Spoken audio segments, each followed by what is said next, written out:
اللہ تعالیٰ قرآن میں فرماتے ہیں وما جعلنا الرؤيا التي اريناك الا فتنة للناس، اے نبی ہم نے یہ جو آپ کو منظر دکھایا یہ لوگوں کے لیے فتنہ ہے۔ فتنے کا کیا مطلب؟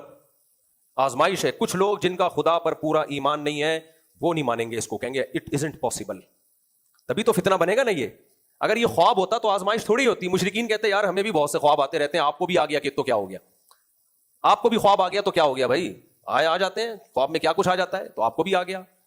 تو فتنے کا مطلب ہی یہی ہے، آزمائش ہے کہ کچھ مانیں گے اور کچھ انکار کر دیں گے اس کا۔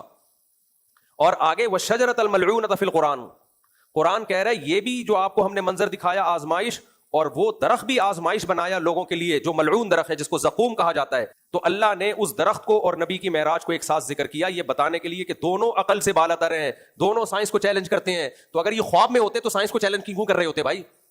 اور مشرکین آپ سے اتنے سوالات کیوں پوچھ رہے ہوتے کہ وہ ذرا مسجد اقصیٰ کا نقشہ بتائیں کیسا ہے اور کیا کیا ہوا، یہ سب بتائیں آپ؟ تو ان سے روز روشن کی طرح یہ بات واضح ہو جاتی ہے کہ نبی صلی اللہ علیہ وسلم کو جو معراج ہوئی ہے وہ جسم کے ساتھ ہوئی ہے، وہ خواب میں نہیں ہوئی ہے۔ اس پہلے مشاہدے، پہلے واقعے جس کو اسراء و معراج کا واقعہ کہا جاتا ہے، آخری دلیل میں آپ کے سامنے رکھنے جا رہا ہوں، اور اس دلیل کے بارے میں تو یہ کہا جاتا ہے جو بھی تفسیر آپ پڑھیں اس آیت 60 کو سورہ بنی اسرائیل کو نکالیں جہاں پر رویا کا لفظ آیا ہے جس سے آپ نے استدلال کیا تھا، اس کے آگے 2 الفاظ ہیں جن سے استدلال کر کے کہا یہ جاتا ہے کہ یہ تو برہان قاطع ہے، ایک بالکل قطعی حجت، حتمی بات، حرف عاقل قول فیصل ہے کہ جب اللہ تعالیٰ نے رویا کے لفظ استعمال کر کے یہ کہا کہ یہ جو ہم نے تمہیں دکھایا تھا یہ اس لیے کہ فتنۃ للناس، لوگوں کو ہم آزمائیں۔ رسول اللہ کے سامنے لوگ کون ہیں؟ مشرکین، کفار۔ ایک خواب دکھا کر ان لوگوں کی اس میں کیا آزمائش ہے؟ خواب تو رسالت محمد صلی اللہ علیہ وسلم، رویا کا لفظ آپ کا جو میں استعمال کر لیتا ہوں، رویا رسول اللہ کو دکھایا گیا، وہ ابو جہل، وہ ابو لہب، ان کی اس میں کیا آزمائش ہے؟ رویا میں رسول اللہ صلی اللہ علیہ وسلم نے جو بھی دیکھا بتا دیا۔ تو پھر قرآن نے یہاں پر یہ کیوں کہا کہ ہم نے تو لوگوں کی آزمائش کے لیے کیا تھا؟ اگر ہم یہ مان لیں کہ رسول اللہ کو لے کر چلے گئے تھے، معجزہ ہوا اور لوگ اب ایمان لائیں تو سمجھ میں آتا ہے آزمائش تھی۔ بتائیے۔ اللہ تعالیٰ نے یہ رویا دکھایا، اللہ تعالیٰ نے قرآن مجید میں ایک مقام پر ذکر کیا کہ اللہ اب گرد و پیش سے اس مکے کا احاطہ کر رہے ہیں، دعوت پھیلتی جا رہی ہے۔ قرآن مجید میں زقوم کے درخت کا ذکر ہوا کہ وہ دوزخ میں بھی اگتا ہے۔ یہ ساری چیزیں فتنہ بن گئیں۔ یہاں یہ نہیں ہے کہ اللہ کی کوئی آزمائش پیش نظر تھی، یہ بتایا کہ نتیجے کے طور پر یہ فتنہ بن گئیں۔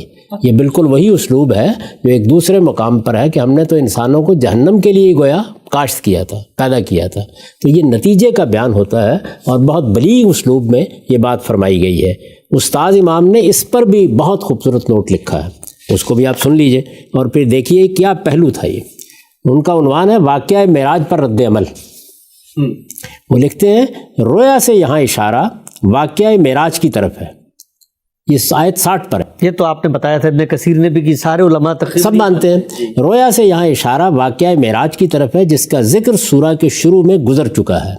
وہاں ہم یہ واضح کر چکے ہیں کہ اس واقعے کے اندر قریش اور بنی اسرائیل دونوں ہی کے لیے یہ تنبیہ مضمر تھی کہ اب مسجد حرام اور مسجد اقصیٰ دونوں گھروں کی تولیت و امانت ان کے موجودہ خائن متولیوں سے چھین کر نبی امی اور آپ پر ایمان لانے والوں کے حوالے کی جانے والی ہے۔ یہ تنبیہ تھی اس کے اندر، لیکن اس تنبیہ سے دونوں میں کسی نے فائدہ نہیں اٹھایا۔ اچھا، ہر ایک نے طرح طرح سے اس کا مذاق اڑایا، یہاں تک کہ جو چیز ان کی تنبیہ و تخویف اور ان کو ان کے مستقبل سے آگاہ کرنے کے لیے تھی، وہ ان کی شامت اعمال سے ان کے لیے ایک فتنہ بن کر رہ گئی۔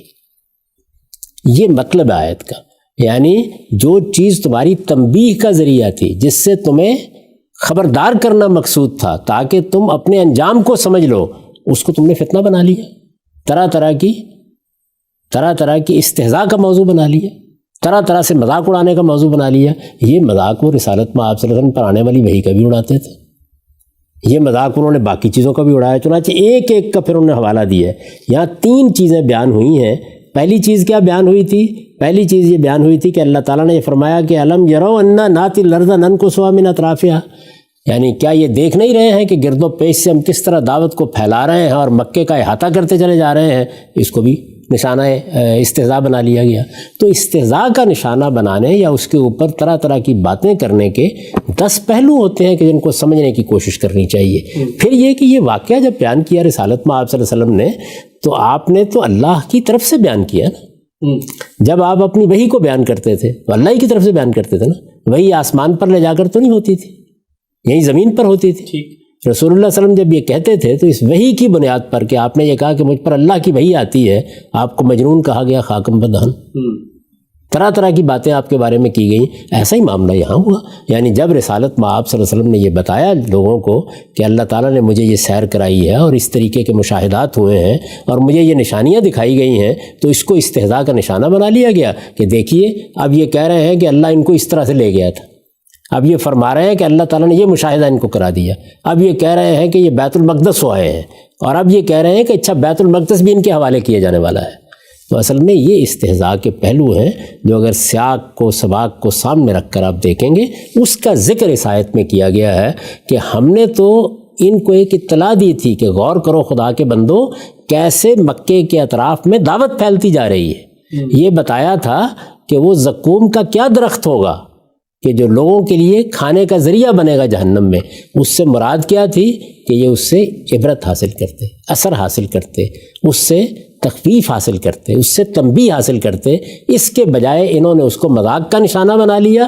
نتیجہ کیا نکلا کہ جو چیز ان کی تنبیہ، ان کے انذار، ان کی تخفیف کے لیے تھی، وہ فتنہ بن کر رہ گئی۔ ٹھیک، اچھا غلام صاحب، یہ جو آیت ہے اس آیت کا ترجمہ کیسے ہوگا؟ کیونکہ اس میں دیکھیں فتنہ کس نے بنایا اس کی نسبت اللہ تعالیٰ کی طرف ہو رہی ہے، پیچھے رویا کا ذکر ہے۔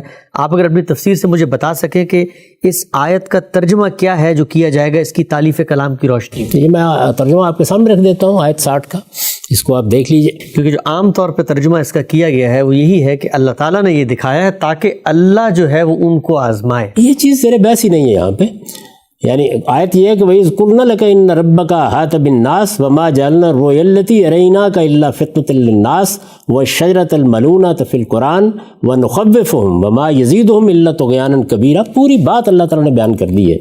تم یاد کرو جب ہم نے اسی تنبیہ و تخفیف کے لیے، پیچھے کچھ اور باتیں بیان ہوئی ہیں، تم یاد کرو جب ہم نے اسی تنبیہ و تخفیف کے لیے تم سے کہا تھا کہ تمہارے پروردگار نے ان لوگوں کو گھیرے میں لے لیا ہے۔ یہ وہی بات ہے، نَأْتِي الْأَرْضَ نَنْقُصُهَا مِنْ أَطْرَافِهَا، جس کا اس سے پہلے ذکر ہو چکا، اور یہ اس کا مذاق اڑا رہے تھے۔ اور ہم نے جو رویا تمہیں دکھایا اس کو بھی ہم نے ان کے اسی رویے کی وجہ سے ان لوگوں کے لیے بس ایک فتنہ بنا کر رکھ دیا، اور اس درخت کو بھی جس پر قرآن میں لعنت کی گئی ہے، ہم تو ان کے انجام سے انہیں ڈرا رہے ہیں، لیکن یہ چیز ان کی غایت سرکشی میں اضافہ کیے چلی جاتی ہے۔ اچھا، پوری بات اللہ تعالیٰ نے بیان کر دی ہے۔ اس پر میں نے دیکھیے لکھا ہے، اس میں جو 183 حاشیہ ہے، یہ اشارہ واقعہ اسراء کی طرف ہے جس کا ذکر سورہ کی ابتدا میں ہوا ہے۔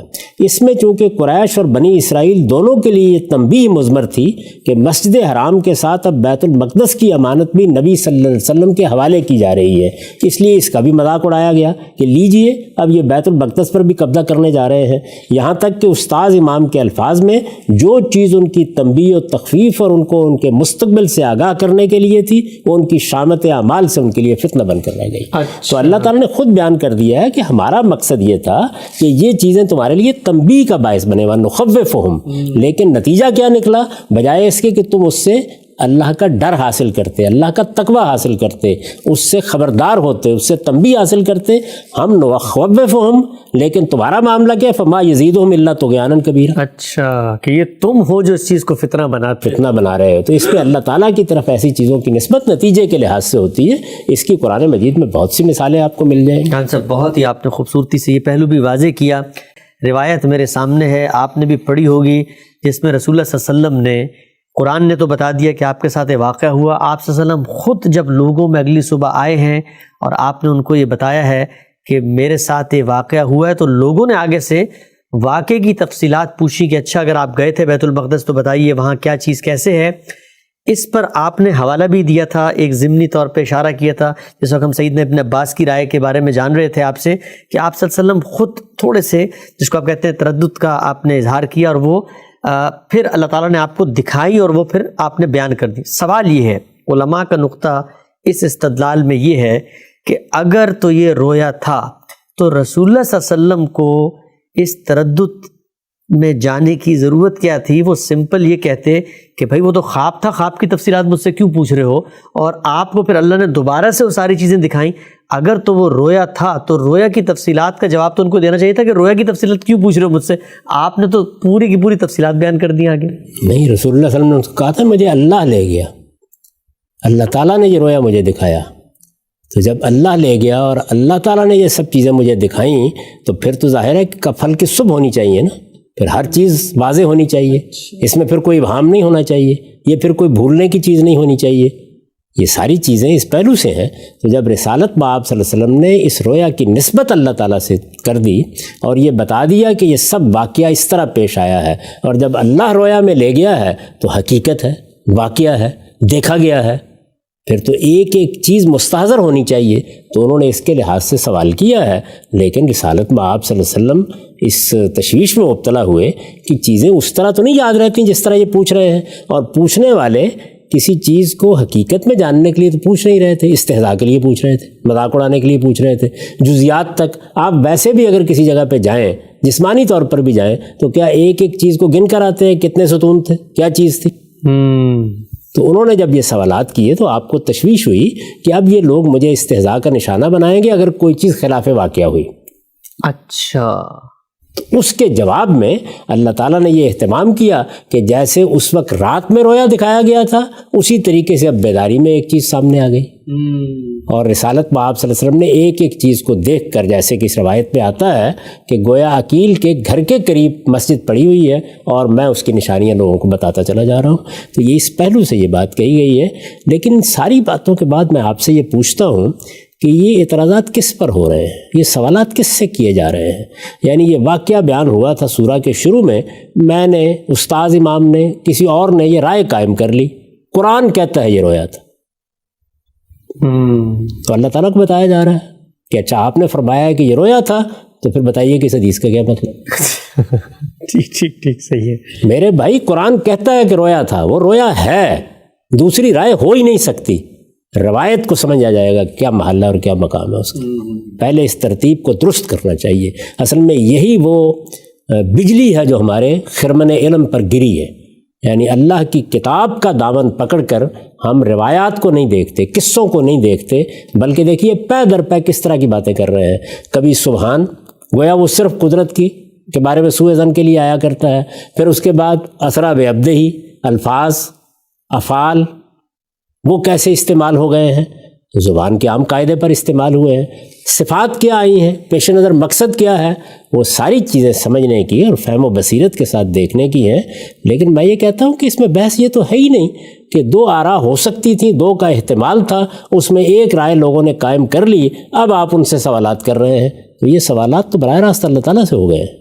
ٹھیک اس لیے کہ اس نے کہا ہے وَمَا جَعَلْنَا الرُّؤْيَا الَّتِي أَرَيْنَاكَ إِلَّا فِتْنَةً لِلنَّاسِ۔ ٹھیک ہم سب